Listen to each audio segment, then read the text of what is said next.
AMID Evil is another retro-inspired shooter that draws inspiration from the shooters of the 90s. Does it succeed, or is it merely trying to take your money using nostalgia? Stick with this review to find out.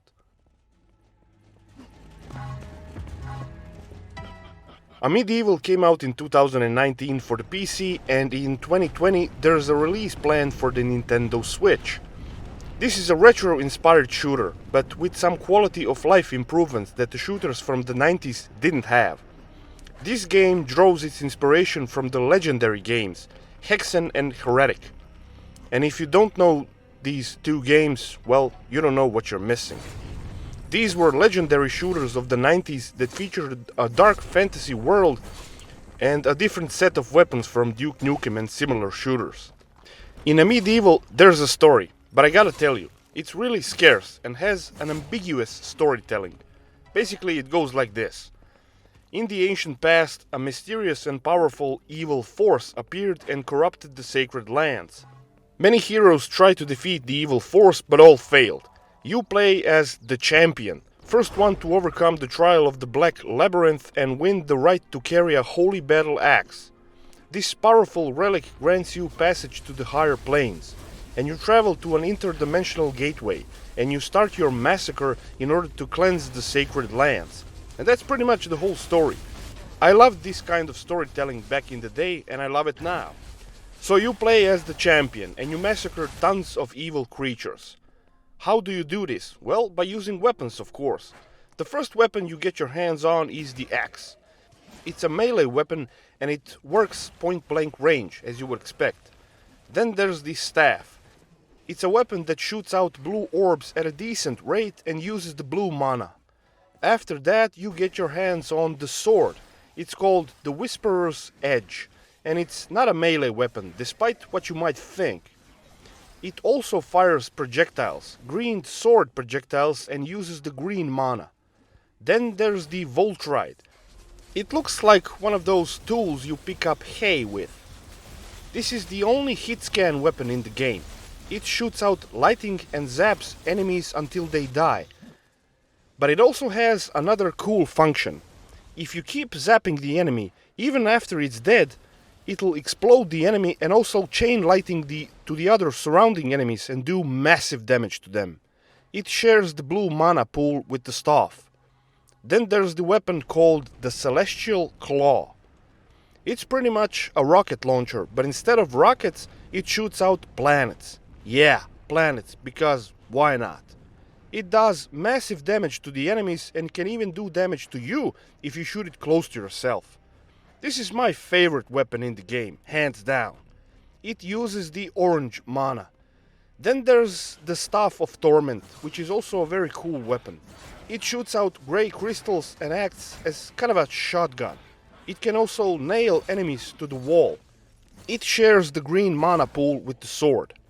Then there's the Aternum, I believe that's what it's pronounced.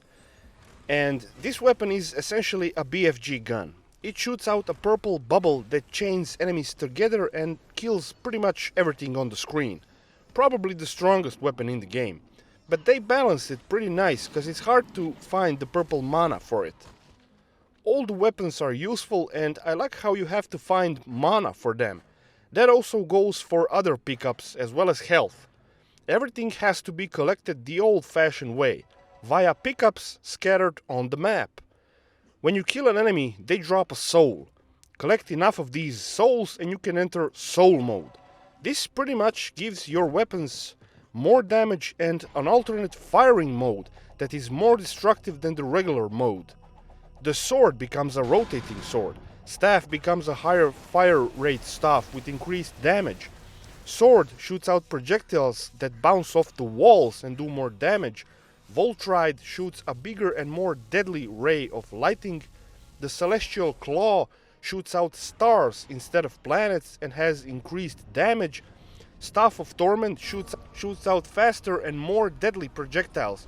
And the so-called BFG gun shoots out a mini black hole and draws enemies into it. The enemy variety is good. There's plenty of different enemies. I'm not sure how to call them other than otherworldly evil creatures. There's flying enemies, regular grunts, grunts with projectile-based weapons, etc. The only enemy I disliked are these pesky ball-type enemies. They ram into you and explode on impact. Other than them, most of the enemies were pretty cool. There's 6 episodes in the game, and each episode consists of 4 levels with a boss fight at the end. Finish all 6 and you unlock the final episode. Also the same procedure here. 4 levels with a final boss at the end. Each episode takes about an hour to complete. Most of them are really cool in design, especially this one. Just look at it. The art style here is gorgeous.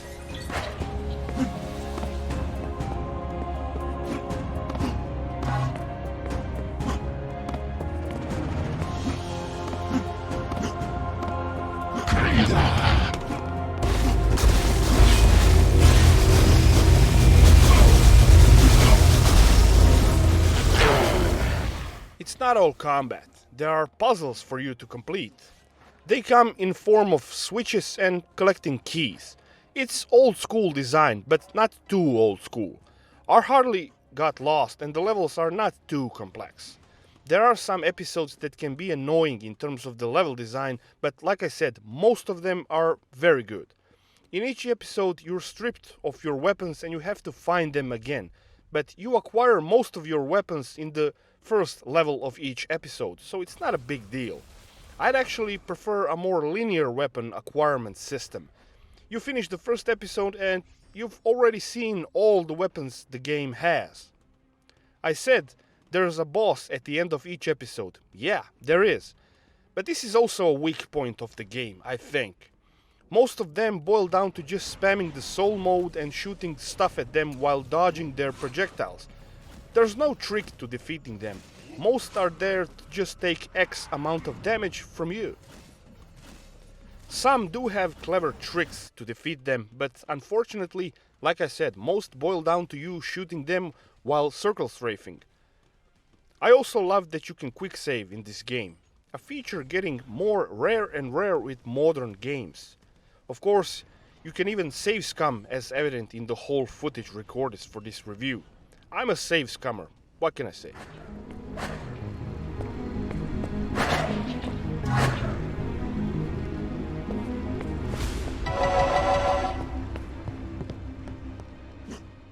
Graphically speaking, this game looks gorgeous. It uses the Unreal Engine 4 and it's not a game about technical prowess. Instead, it mixes a stylized art style with modern graphics.